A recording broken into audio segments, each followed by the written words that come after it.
अनहरिया से मथुरा नगरिया है। आहे भादव अष्टमी अनहरिया से मथुरा नगरिया है।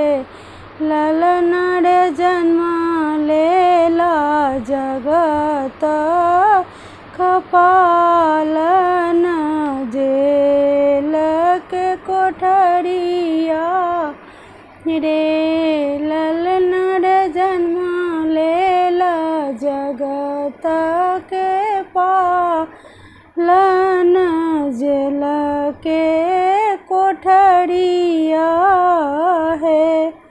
वासुदेव उठौलन टोकरिया की खुजल सब दुअरिया है। आहे वासुदेव उठौलन टोकरिया की खुजल सब दुअरिया है। ललन रे भैर नींद सुतल पहरदार की आहत डगरिया रे। ललन रे भैर नींद सुतल पहरदार की आहत डगरिया रे। जमुना में है ताओही पार से बीच भमरिया है। आहे जमुना में है ताओही पार से बीच भमरिया है। ललन रे चरण पखारौ सरकार की उठत लहरिया रे।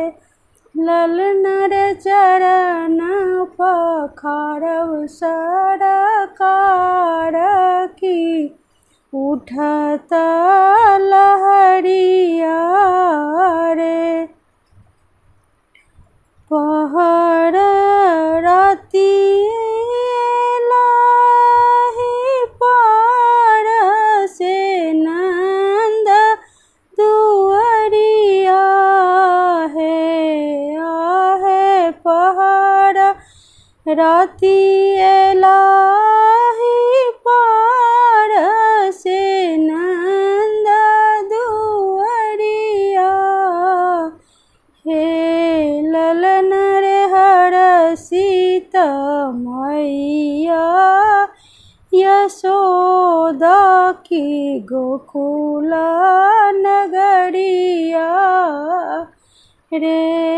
ललन रे हर सीता मैया यशोदा की गोकुल नगरिया है। तीन भुवन आजू सोहर घर घर पुत सब है। आहे तीन भुवन आजू सोहर घर घर पुत सब है। ललन रे नाचत ग्वाल लगैया सब लूटत नाछावर रे। ललन रे नाचत ग्वाल बाल गैया सब लूटत नछावर रे। भादव अष्टमी अनहरिया से मथुरा मथुरा नगरी यारे आहे भादवष्टमी अंधरिया से मथुरा नगरिया है ललन रे जन्म लेला जगत का पालन जेल के कोठरिया है। धन्यवाद।